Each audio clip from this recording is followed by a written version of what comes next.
Welcome on into the Utah Blockcast. I'm Steve Bartle, Utah insider for KSL Sports.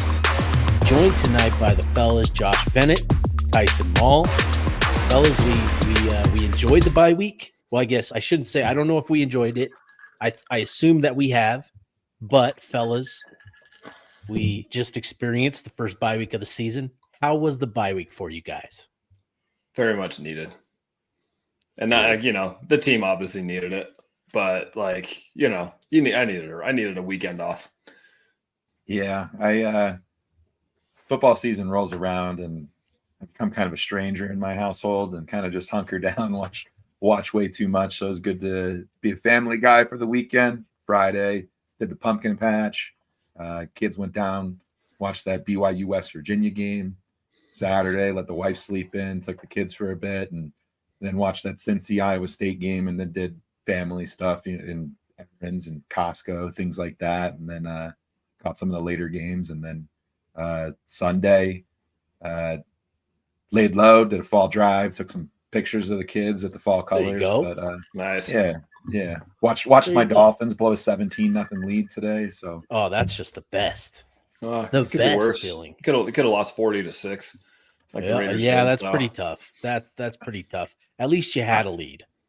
But anyways, we can commiserate. But the Raiders left tackle just got probably done for the season last week. So I feel rough, you, dude. It's a rough go. So obviously a big one over the weekend. A lot of big games, big bye week for Utah. And I think this came at just the right time for Utah football, for all of us. Tyson, I'd be curious to hear from you. Just, going through a schedule, going through, the grind, how beneficial is a week off in a football season? Oh, it's huge. As much as every single one of these guys wants to play a game every single week, you practice to play games. So having a week of practice where there's no game at the end of it obviously isn't the greatest. But again, having a week where you're not getting completely beat up and not going into a game where you're just, again, taking hit after hit after hit, it's huge. I think the biggest thing, getting that week where you can just rehab, get in the training room, get your rehab done. Let your body just kind of reset and rest a little bit is huge, especially going into a game like ASU. I think if the bye week was before somebody like West Virginia, it's not quite as beneficial. But going into a big game, having a bye week before that is just that much bigger, when it's a big game like ASU coming up. Yeah.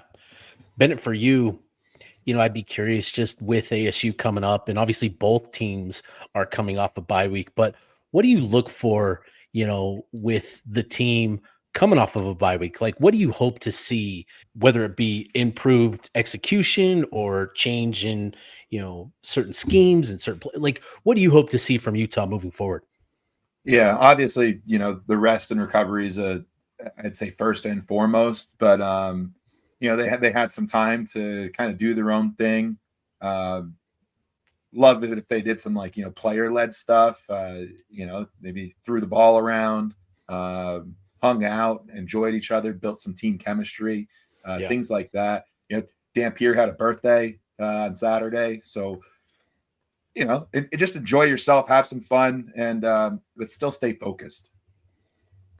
Yeah, I think that's a big thing. And for Utah, while this was certainly a different approach for the players in terms of this being a lighter week, in regards to practice and that sort of thing, I would fully anticipate that Utah coaches were hard at work studying tape, doing some self-evaluation and figuring out where they need to make some tweaks, where they need to make some adjustments, figuring out where some soft spots are. And I think that's going to be really key for Utah moving forward into this next phase, is understanding who they've been, the last 5 weeks, because there was an interesting quote from Mario Cristobal, of all people, this weekend when, with their big win against Florida State, where he talked about,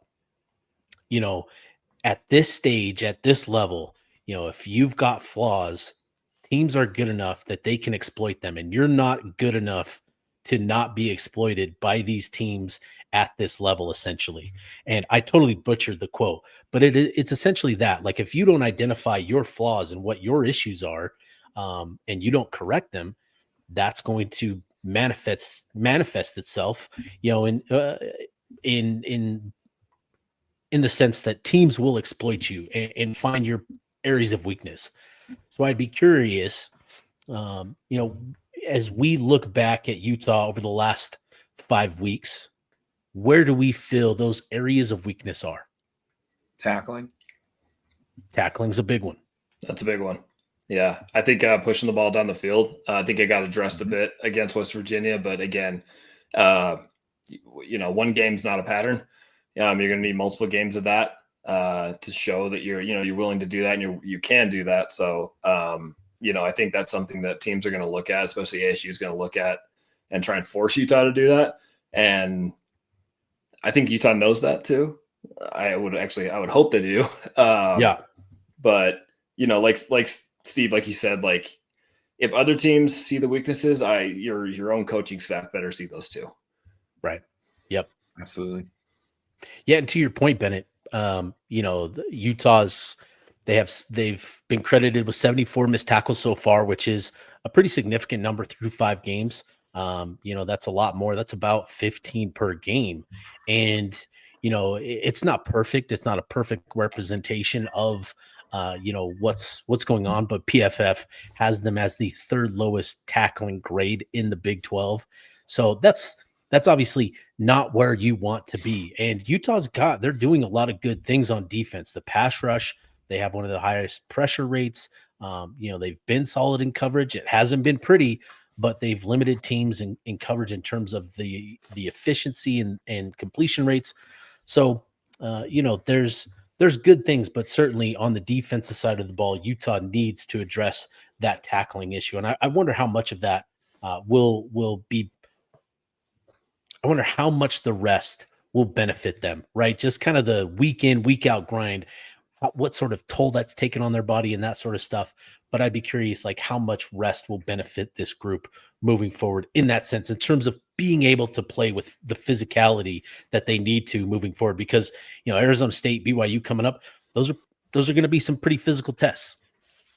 Yeah, it's kind of a catch-22 because over the bye week, you want to relax, recover, rest. But you'd like to see your team get better, and one of those areas is tackling. So it's like, how do you do that? How are you supposed to practice tackling while trying to get healthier? So, I don't know. A lot of key moments. Look at the Texas Tech game. Some pursuit angles there. Some bad tackling led to that big play that they opened up their first possession with and got a touchdown on that first drive. Sound tackling, good pursuit angles. Game could go a totally different direction. Yeah, I think tackling is one of those things that the pursuit angles haven't been great at certain times, but I think a lot of the issue lies in not wrapping up. And again, that's just I don't want to say an effort thing. It's an effort thing, but like, it's not entirely, it's more of a mental thing. Like, you gotta, yeah, it's like, and this is my old man yelling at a cloud moment. But those seem to be coming more frequently. They really are. But like my biggest thing, especially with football recently, is like, it's so highlight driven. So everybody's looking for these big hits, and most of these big hits is just, a guy basically throwing his body, shoulder first into a guy. When there's so many highlights out there too of guys that just make like just perfect form tackles. Like, look at the Reggie Bush hit when he was on the Saints. Levani Damuni versus UCLA. Exactly. Like, I just think football's just gotten to this like kind of highlight driven deal where people are just looking for huge hits, and the easiest way to deliver a huge hit is just throwing your body shoulder first into a guy and not, form tackle wrapping up. Tyson, do we need to start recording on your front lawn? Like, yeah, exactly. Like that's where we get off my lawn, guys. Wrap up. Do we blame NFL Blitz, or do we blame Madden with the hit stick? NFL blitz, that was where I first learned to dive tackle, just head first, just There were other buttons to tackle, but it was just the dive button. That was it. Just The- a torpedo. you got the leg drop in there. I was a big leg dropper on NFL blitz, dude. I was Oh, all yeah. about it. The thing that like I wish I don't and you maybe they are doing it. I don't know. I'm not I'm not in practice, but I know Washington went through a few years where they had a rugby program come in and kind of help them with tackling because you can't tackle like you do in football in rugby. You can't just throw yourself at a guy. You gotta get lower. You gotta wrap up. You gotta come drive with your it. feet. Type of Yep. thing. So, and Utah's pretty well known for as a rugby hotspot. Yeah. For the last 20, 30 years. So I don't know if they have done that, if they brought some of the Utah Warriors in, and I know a bunch of the guys on the Utah Warriors are former Utah football players. So Yep. I think that's something I think could be beneficial. We know that Utah listens to the podcast, so if we start to see the Utah rugby team up there at practice, we'll know that they're we got credit. We get credit for that. So yeah, Tyson. I'll take was all credit over for that. All right, so we know that Utah needs to tackle better. One thing that I've been thinking about with the deep passing game on the other side of the ball is I feel like what we saw against West Virginia is all that we really need in the passing game. Am I off base on that, or does it need to expand even more? I mean, we got rid of the dink and dunk. It felt like we weren't doing like wide receiver screen on the left, wide receiver screen on the right. Like we were stretching it a little bit more, and we saw that that Dampier's able to hit that 10 plus, 10 to 15. That's really all you need. Like obviously you'd love to see 40-yard bombs, but it's just you don't need that. You really don't. I don't. You got to know what you have with Dampier. I think Dampier is a very, very good quarterback, and he can make a ton of throws. And he's shown that through 5 weeks. But he's not Joe Burrow. Like he's not just a guy who's going to sit back in the pocket and just like throw these 30, 40-yard dimes. That's just not his game. And you don't need to force him into something that that he doesn't excel at. Like keep him what he's doing right now. He's doing fantastic. The West Virginia game is evidence of that. If you can consistently do that for the rest of the year, like there's zero need to do anything more. Yeah, you think? So I think. You're not, go ahead.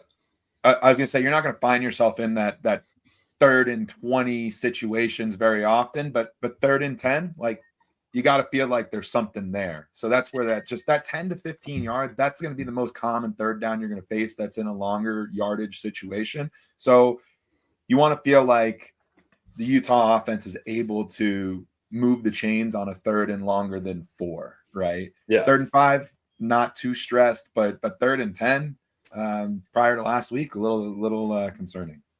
Yeah, and I think even just getting the ball to those 10 to 15 yard spots, right? Which he showed that he's fully capable of making those throws and making really good throws to those spots of the field, pushing the ball to the sideline at those distances. He's got good velocity, so we know that he can get the ball down the field.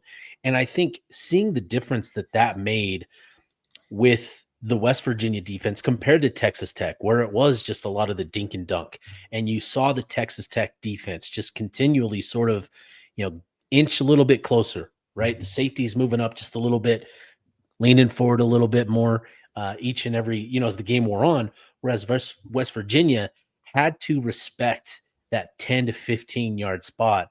And obviously you're going to drop back to protect yourself from the yards after catch as well. And so it just does so much for the defense or for the offense and the offensive line. When you have that sort of space, it allows your offensive line blocks to sync up a lot better, your combos to work a lot more effectively. And we saw what that did to Utah's rushing attack against West Virginia. And obviously we know that West Virginia isn't Texas Tech by any means, but still, yeah, I think that is, I'm with you guys that I think that is what Utah needs to at least do on a week in, week out basis. There are going to be moments where, yeah, they'll need to connect, on some deep shots. But like we've seen, even just connecting on a 99th percentile throw on a slant, that can go for big yardage. And you get on some draft boards with those 99th percentile throws. You can call the Heisman for some of those throws. Hey, your team's a national title contender, like not just winning the Big 12, but they win playoff games with those solid throws to slant guys. No, but look, like I think this is also a conversation around the wide receivers and the tight ends to be more playmakers with the ball in their hands and after the catch. That is, a key to explosiveness as well. So I think that is an area that Utah, I hope, looks to exploit a little bit more in generating opportunities for these guys to catch passes on the move and do that moving forward, because that can do so much for an offense. So, all right, let's kind of transition to what we watched this weekend. Obviously, Utah being on the bye week, enjoying some rest, enjoying some recovery. We all got to enjoy week 6 college football without stress. It was wonderful. It was great. And I think you guys called it. The perfect team to root for this weekend was Cincinnati. That was a lot of fun. That was a fun game to watch.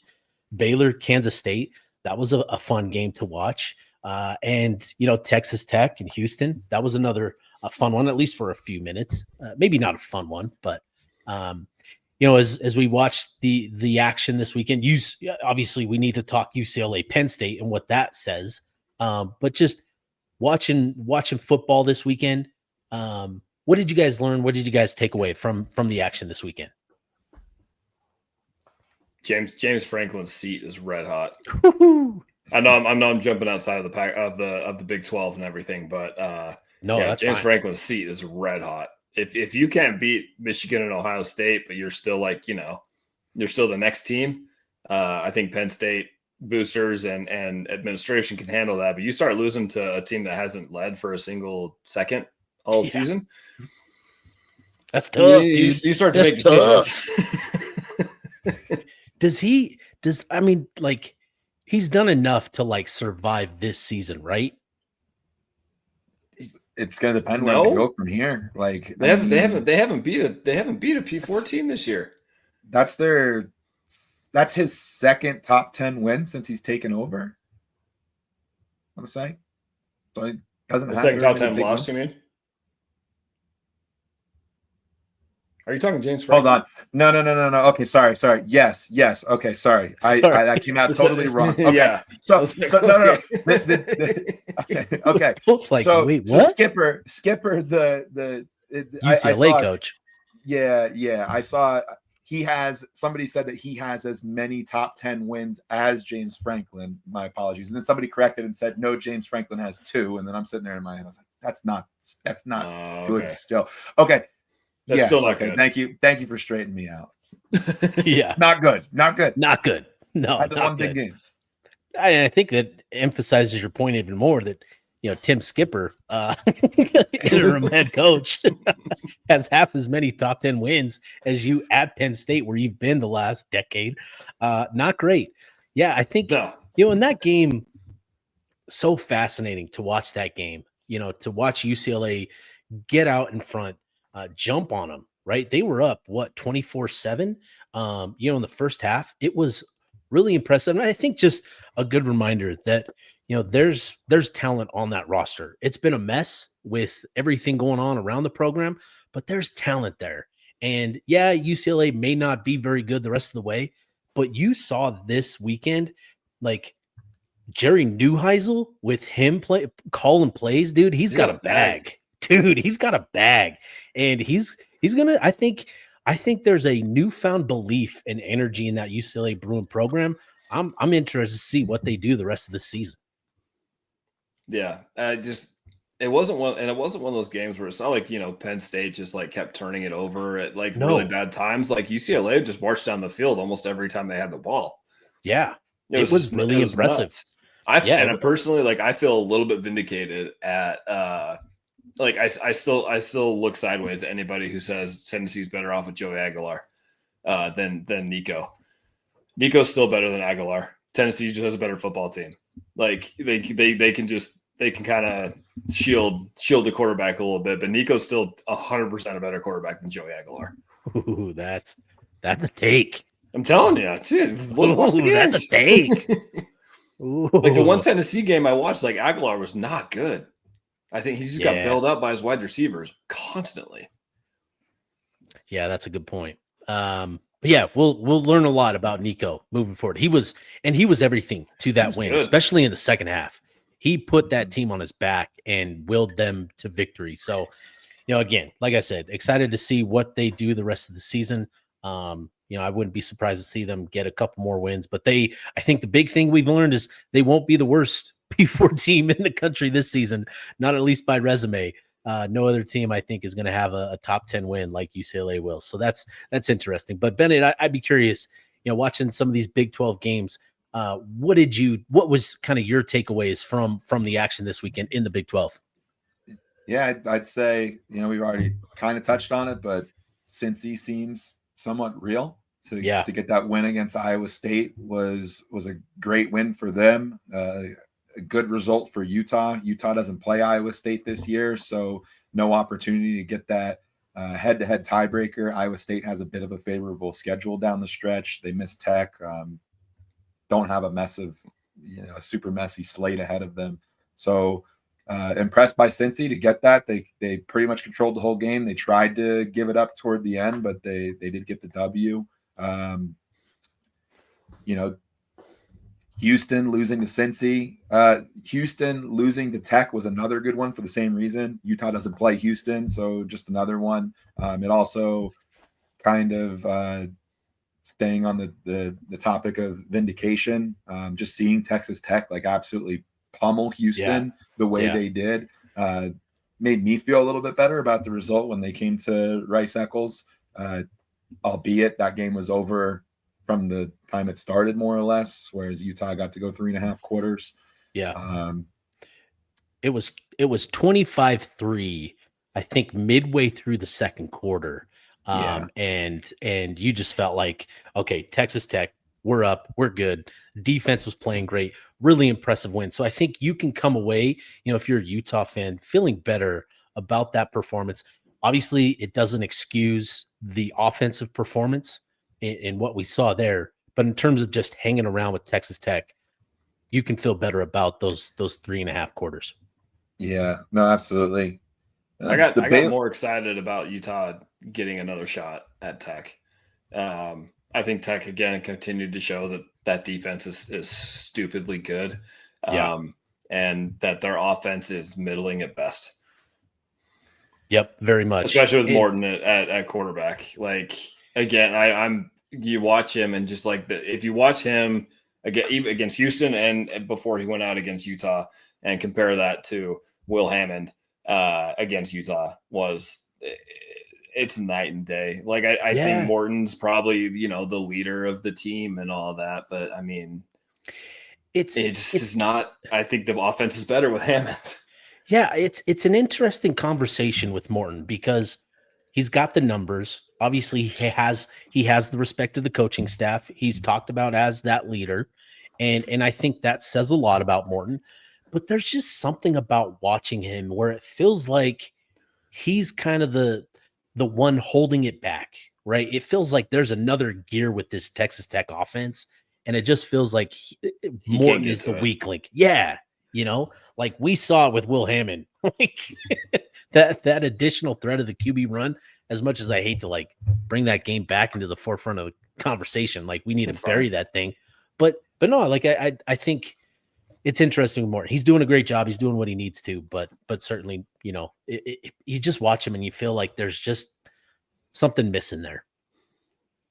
It's one of those things where it's not like it's going to be fine until it's not, until you need that Okay, like all right. I would say think of it like Alabama in the national championship with Jalen Hurts and then bringing Tua in type of deal. Where it might Texas Tech might need to come to a decision like that where Morton's not getting it done, and halftime you make a change to Hammond. And I really hope Utah's not on the receiving end of that. Well, they already were essentially. I know. I just say but that on the receiving end of it again. That would be what happens. In comes Will Hammond in the second half in Arlington. Utah fans just throwing their hands up, just like, oh, he did that one too. He did that, Tyson. God, put it out there, dude. Thanks a lot, Tyson. For all those Red Raiders watching. That's fair. That's fair. No, but Bennett, go ahead.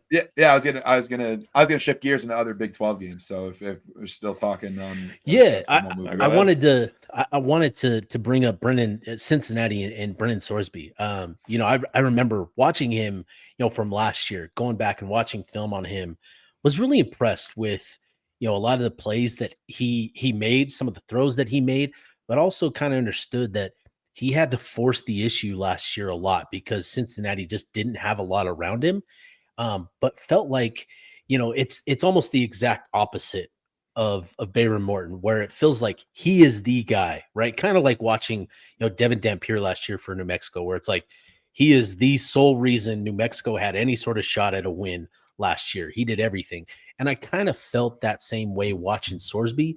And so to see him, Tyson, we were watching that Cincinnati-Nebraska game, and, just obviously he threw the interception late in that game, but had that Bearcat offense driving down the field, and you felt like that could have been his moment. But it seems like this past weekend was the moment for Brennan Sorsby. Made some great throws, connected on a big bomb as sort of the kill shot against Iowa State in that fourth quarter. And it feels like, we need to start taking Cincinnati a little bit more seriously than what we were prior to this week. I think the Bearcats are doing a lot of good things, not only with Sorsby, with that run game was super impressive against Iowa State. Ran all over them, ran through tackles time and time again. 8 yards a pop. I want to say it was Newman tweeted something about is this Iowa State being overrated, or is this Cincinnati being a little bit overlooked? And I think everyone can kind of agree. I think it's the latter. I think it's Cincinnati just being a lot better than. I think there's probably a little bit of Iowa State not being quite as good as people might think, but I would say it's a lot more Cincinnati being better than people think they are. Yeah, I mean Cincinnati's one loss is it's at Arrowhead, first game of the season against Patrick Mahomes. Oh, come on. Don't give him that. Don't give him that, dude. Come on now. Yeah, and Nebraska's only losses to Michigan by 3. So it's like, Cincinnati, definitely a team to take seriously. That showdown in Salt Lake on November 1st will probably have some magnitude to it. Yeah, that'll be a lot more than he thought it was going to be before the season started. For sure. Yep, exactly. It felt like one of the gimmies. I think everyone was, everyone was super hyped about, getting Texas Tech, ASU, and Kansas State at home. I'm very willing to switch out Kansas State for Cincinnati, being glad we get Cincy at home. Well, I mean, even just last week we were talking about how beneficial the bye was going to be for Arizona State, BYU, and Colorado. And I think they get it before Cincinnati, right? No, it's after Cincy they get the bye week. So after Cincy they get after. And so that's a little tougher. That's a little tough, dude. And Colorado isn't looking as formidable as maybe we thought coming into the season. They're kind of a mess, actually. Watching them against TCU, just a lot of procedural issues and just a lot of not good things going on. And obviously with Deion, Coach Prime, with the health issues, you kind of understand that he I don't know, maybe he's had to step back. I don't either. And so you just kind of wonder if that's a program that kind of is teetering on the brink of a little bit of a collapse here this season, and maybe even big picture. So, Colorado lost to TCU. TCU bounced back in a good way, obviously taking care of business against Colorado. But I think, feel better. And there's a couple of men. I'll let you get back to it. Yeah. In TCU though, like to Colorado's credit, as sloppy as they might be, TCU needed the 21 fourth quarter points to really put them away. Colorado, right. They feel like that team that has a ton of talent. It's just not clicking, and Utah's got to hope that that's not clicking October 25th. Baylor, not really sure what to make of them. They had to come from behind. They're down 14 points heading into the fourth quarter against Kansas State.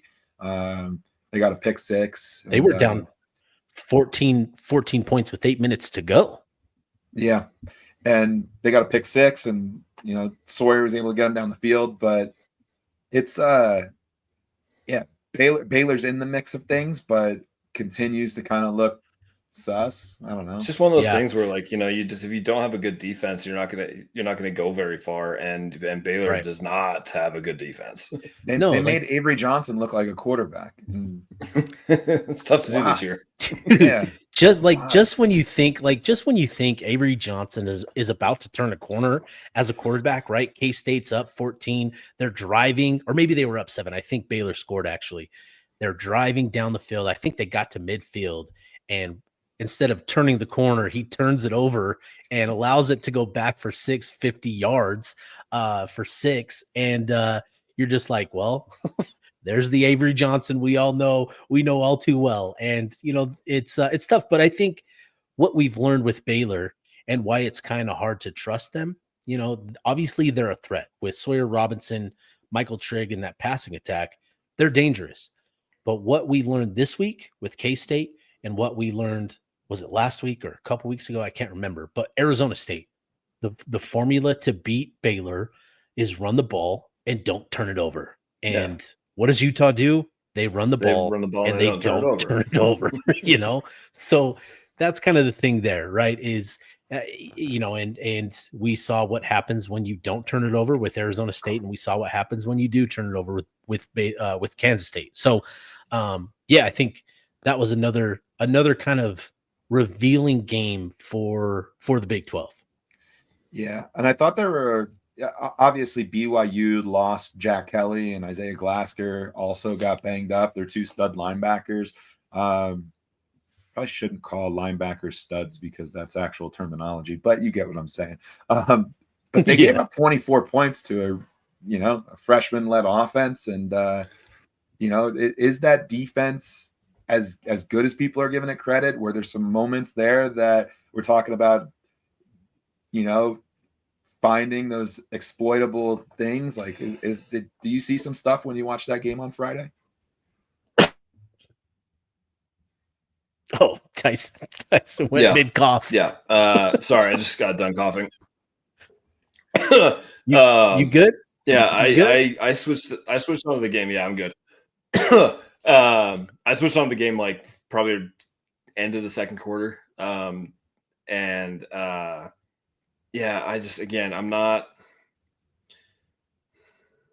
not impressed with either of those teams. We beat the crap out of West Virginia, and like, imagine your team having to keep their starters in at the end of the fourth and not pull them at the end of the third. But again, I'm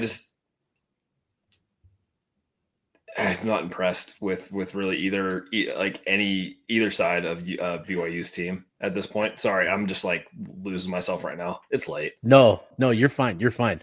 I think BYU's defense is really good. I think it's really, really good. I think they've got some dudes in that with their brand of defense specifically, where they like to, drop coverage and drop into zone and keep everything in front of them, that bend but don't break mentality.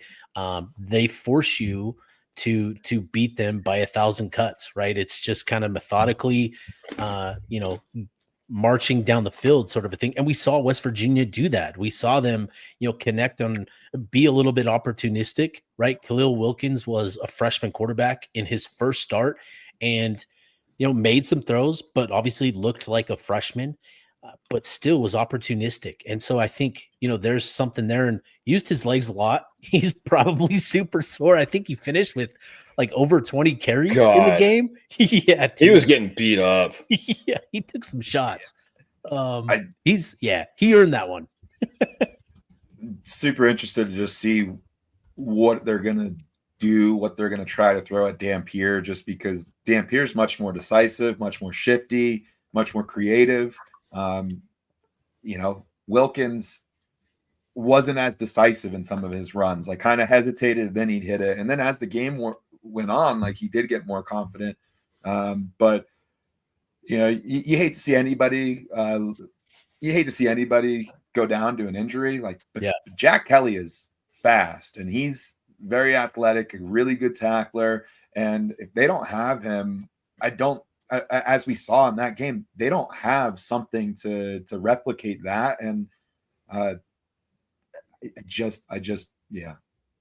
It's going to be interesting, right? You lose a player like that. He was the Big 12 defensive player of the year last year, made a lot of plays, was opportunistic. I actually voted for Isaiah Glasker as the one of the all conference linebackers this preseason, because I felt like Glasker was more of the genuine impact guy, where Kelly just sort of like cleaned things up and made plays, had the interception on Avery Johnson like thrown right to his gut, and credit to him for making the intercept. But anyways, losing a player like that, it's tough. It's going to be tough to replace him.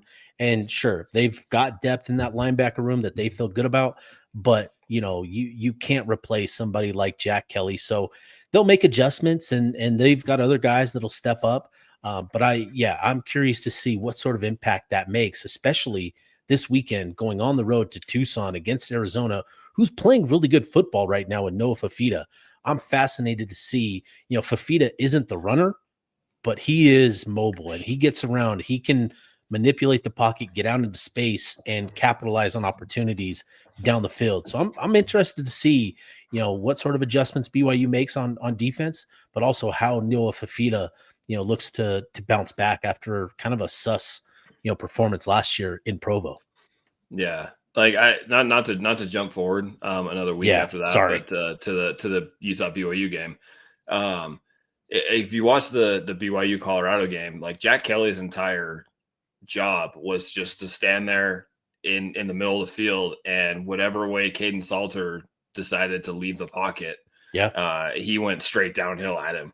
And if he's not ready to go against Utah, I'd be really interested to see if they try to do the same thing with somebody like Ace Kafusi.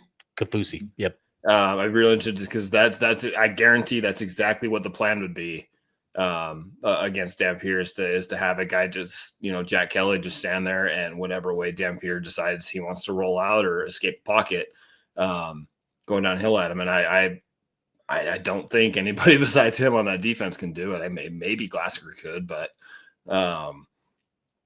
like that was my only thought watching them against Colorado was like, this is exactly how they would play Utah. Yeah, I agree. So I think that that covers the action across the Big 12 there. So let's get to our Big 12 power rankings for the week. What we've done, we've created a little composite. So myself, Bennett, Tyson added his, and then I enlisted the help of a couple listeners, Tag Butler, Andrew Crane, as well, to kind of build out our composite here. So I'll bring up the ranking here. There we go. All right. So this is the power ranking for Utah. And if you can't see it, so real quick. So the first four, Texas Tech, Arizona State, Utah, and BYU at fourth. I think we all agree Texas Tech is in a tier of their own, right? We can all agree on that. Yeah, absolutely. And then where does the next tier? I called it the competing for the other spot in the Big 12 championship game. Where do we have that list? Who's all in that tier? I'd go 2 through 7 on this list. So Arizona State, oh wow, yeah, Utah, okay. BYU, Cincinnati, Iowa State, and TCU. I think those 6 would be someone of those 6 is going to be playing Texas Tech and Arlington. Yeah, I'll agree with that.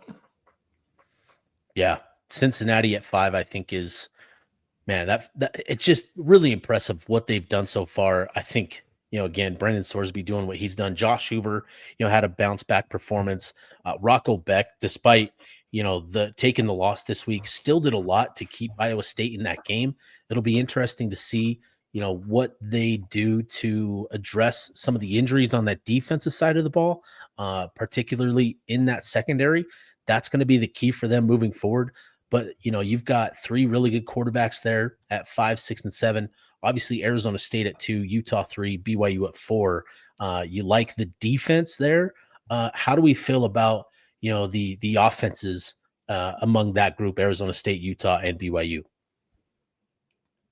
I think Utah's got the better outlook. I think they're all kind of somewhat even throughout this year, but we know Arizona State's entire offense is Sam Leavitt and Jordan Tyson. And then you got BYU's got a true freshman quarterback. And again, who I don't think has really faced very much competition on the defensive side of the ball. And then you got Utah, who has, they're spreading the ball everywhere. You got multiple different guys who have touchdowns in receiving and rushing. There's just so many different ways Utah can kind of punish you. So I think Utah's got the better outlook of those 3 on the offensive side of the ball, just strictly based off of, the multitude of different ways they can beat you. Yeah, I'm like 1A and 1B with ASU and Utah as far as offenses go, and then BYU. I totally with what Tyson said. BYU hasn't played any defense with a pulse yet. They traveled to Tucson this weekend. Arizona's had moments of playing solid defense, but they also gave up 39 to Iowa State. So it's probably a reckoning call, like when Utah travels down to Provo. But yeah, that's probably how I'd rank them. 1A and 1B for Utah and Arizona State. Arizona State for its throw game, Utah for its balanced attack and unpredictability. What's interesting about Arizona State is when you look at the numbers, not super gaudy numbers, especially for Sam Leavitt. I was actually looking at numbers before we started recording. I've always thought that Leavitt was really good on third down, but he's got kind of a really bad rating on third down. I think it's like in the 40s. It's a QB rating where Dampier is up in the hundreds. I think Bear Bachmeier is up in the hundreds. And you've got Sam Leavitt ranking in the 40s. It's a rating that Sports Info Solution, that it's kind of their unique spin on QBR and that sort of thing. But really surprised by that, because I've always felt like Sam Leavitt has been nails on third down. So I think, when we talk about the matchup this week, and we'll talk more about the game throughout the week, but I think that's going to be a key for Utah's actually getting, Arizona State into third downs, and forcing Sam Leavitt to be a playmaker. He was able to do that for them last year and make plays, but this year it's kind of difficult. And honestly, like, watching this Arizona State team, they kind of give me those Kansas City Chief vibes from last year, where they're in a lot of tight games. And like, luckily they've got a quarterback that knows how to step up in key moments. And that's been the difference in the last 2 contests that they've been in, is Leavitt has made plays late in that game. They've got a defense that makes plays as well. And so really interested, about, talking this Utah Arizona State matchup. But yeah, I'm with you guys. I think, offensively, I think that makes a lot of sense. Let's talk about the next tier here. Where do we think it begins? Obviously with Baylor, but I guess I should say, where do we think it ends after, Baylor, Arizona? Where do we think the next tier goes? We're looking at, yep. Okay. I agree. So you go 8 Baylor, 9 Arizona, 10 Kansas, 11 Houston. I think that's where the cutoff is. Those 4 teams are very much still in the mix. They have one conference loss apiece, but just don't feel like they're at that same playing at that same level. Yeah. A lot of exploitable things on those 4 teams. Yeah, I'm with you. I think those teams, there's a big question mark around each of those teams. Like we talked about with Baylor, obviously the formula is out, run the ball and protect the football. And with Arizona, we'll get a much better idea of what they're going to be this week as they take on BYU. Kansas, they haven't really they got a good win against UCF, but they lost last week to Cincinnati at home. So and then Houston obviously losing to Texas Tech in the manner that they did. So yeah, I'm with you. I think that's the next tier: Baylor, Arizona, Kansas, and Houston, which leaves us with UCF, Kansas State, Colorado, and West Virginia, with Oklahoma State at the very bottom of this list. Yeah, I think that's a pretty good list in terms of tiers and how we kind of view the conference. I think we all agree Texas Tech in a tier of its own, a good number of programs, viewed as top contenders, and then still some teams, knocking on the door of potentially making some more noise.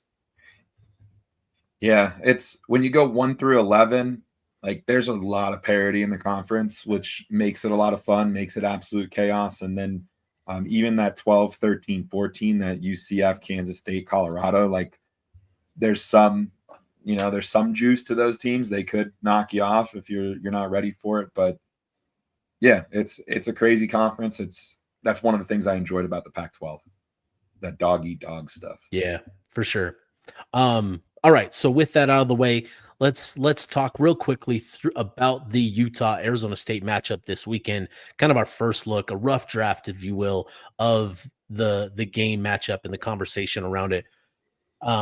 Tyson, what do you make of this matchup? How important is it? What are the storylines you're paying attention to? I mean, since the Texas Tech loss, I think I'm approaching every week as, you just got to win out. Each week's going to be a season defining win or loss, depending on the outcome. So I think it's just another one of those really important games. Obviously, this is, Utah and ASU have a long history of, I think really exciting games and, kind of really important games that end up, deciding each team's outlook for the rest of the year. But something I keep coming back to is a night game in Rice-Eccles and likely with rain, I think has proved pretty favorable in Utah's favor in the past. So I'm personally hoping for, another instance of that where, John Henry Daly and Logan Fano just go absolutely bonkers. And I think the biggest thing I want to see is you got to slow down Jordan Tyson. He's been their entire passing offense this entire year. So I think if you, I don't want to say stop him. He's kind of one of those players where you're not going to just completely shut him down. But slow him down enough and make Sam Levitt beat you, throw him to somebody else, or beat you with his legs, which it's a little scary. And we can see multiple instances of the past of Sam Levitt beating multiple teams with his legs when he doesn't get respected enough. But I think getting him off his rhythm, slowing down Jordan Tyson and really doing what we said earlier is taking a lot of time off the clock, controlling the ball, controlling the time of possession, and scoring touchdowns, I think is going to be the biggest thing that kind of factors into Utah winning this game. Yeah. Bennett, for you, what are you looking at? What's kind of, where do your eyes go in this matchup? Yeah, I think it goes back to, if we talk about teams that are equipped to kind of copy that blueprint that Texas Tech had to beat Utah with loading the box and forcing Dampier to throw the ball. I think ASU is one of those teams that's equipped to be able to do that. Their run defense is stout. They have the second fewest rushing yards allowed in the Big 12. They've given up 515 on the season. So that's going to be a tough test for Utah. If ASU stacks the box and Dampier's unable to push the ball downfield, it could be a long day for the Utah offense. I'm interested in how Utah's offensive line is able to hold up against their pass rush. They're really good at getting to the quarterback. They have the highest sack percentage in the conference. They average just shy of 4 per game. And what's funny about that is they actually have the 14th ranked pass rush in terms of pressure percentage in the Big 12. So they don't generate a ton of pressure, but when they do, they get home. They get home. They finish. Yeah. They finish. Yeah. Yeah. So for me, it's, Utah's going to need to limit the pressure, which they should be able to. But when it gets back there, is Dampier going to be able to adapt to that pressure and stay clean? Just hoping he's able to keep his head on a swivel. And then another piece of this is Utah. If you flip that around, is Utah going to, in front six, is going to be able to get to Levitt, create pressure, create some chaos? ASU has the highest blown block rate in the Big 12. So in terms of pass plays, they're about middle of the pack. On run plays, they're dead last, and by a considerable margin. So those are the areas. I think Dampier and Levitt is, when you talk about storylines, quarterbacks always get the eyeballs and whatnot. I think Dampier Levitt is one of the premier quarterback matchups you've got in this conference. And Utah at times has struggled with dual threat quarterbacks, and Sam Levitt can do both. So it'll be interesting for sure. Yeah, and to your point about Utah's defensive line getting pressure on Sam Levitt, you mentioned that Arizona State has the highest blown block rate, in the conference. They're still doing a good job of limiting the amount of pressures. I think they've only given up 37, which is on the lower end of the spectrum in the Big 12. Utah's only allowed 22 pressures this season, with most of those coming against Texas Tech. So outside of that game, they've done really well. But I think this is going to be another one of those challenges for Utah, because this Arizona State defensive front, they do a really good job, like you mentioned, not getting a ton of pressure, in terms of the volume, but when they do get pressure, they're getting to the quarterback. So, for me, this is going to boil down to which quarterback does a good job of getting the ball out in a timely manner, but also is able to, break things down with their legs. I think Sam Levitt leads the conference in 22 scrambles. Dampier hasn't needed to scramble this as much this year. He's only got 12 scrambles this season, but I think that could be an element that sort of, swings the game potentially one way or another, is which quarterback is better against pressure and who elects to use their legs, most effectively. So that is going to be something that I keep my eye on this week, is that dual threat ability of both quarterbacks. And then obviously Jordan Tyson, he is the guy for that offense, but Raleek Brown has really emerged as a playmaker for Arizona State on the ground. And with his speed, his dynamic ability, limiting Arizona State's explosive play ability is going to be at the top of the chart. If you can force them to be, if you can take that away, limit their explosives, that really makes, they just sort of fall out of sync without those big plays. They're not like Utah, where they can string together 8, 9, 10, 11, 12 type plays. They're a team that, they need those big chunk plays. And, when they don't get them, the offense struggles and stalls out. And so, they're having to punt the ball quite a bit. And I think that could be key. So plenty more to dive into with this matchup. Looking forward to a lot. Certainly looking forward to hearing from Devin Dampier this year. I know, him playing high school ball in the Phoenix area. I've heard that Arizona State was not interested in him at all. And that might be something this week to pay attention to from what I've heard. So we'll see. But man, any final thoughts before we put a bow on this one, fellas? Yeah, I mean, you got to manufacture some motivation somehow. And, and if we've learned anything, football players are notorious for, especially quarterbacks, for finding any small slight against them as motivation. So and it's funny, as Dampier doesn't seem like the kind of guy who would do that.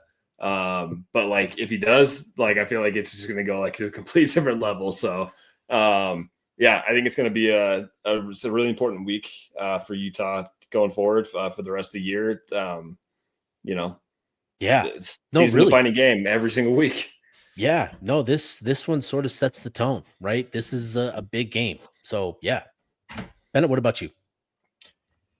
Yeah, I feel like Utah won the bye week in ways. I think there are a lot of good results that played into Utah's favor. It came at a great time. These next 2 weeks are going to be a grind against Arizona State and against BYU. So getting that bye week, getting that moment before getting to the meat of the schedule is great, and just looking forward to seeing what this Utah football team has, and we get to learn that real soon here. So looking forward. Definitely looking forward to it. The Red Out this weekend. So looking forward to that. So that wraps it up for us tonight. I'll be back at it with the daily content this week. We've got Kyle Whittingham's press conference on Monday.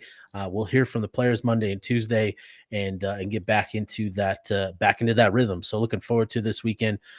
So for myself, Bennett, Tyson, this has been the Utah Blockcast signing off.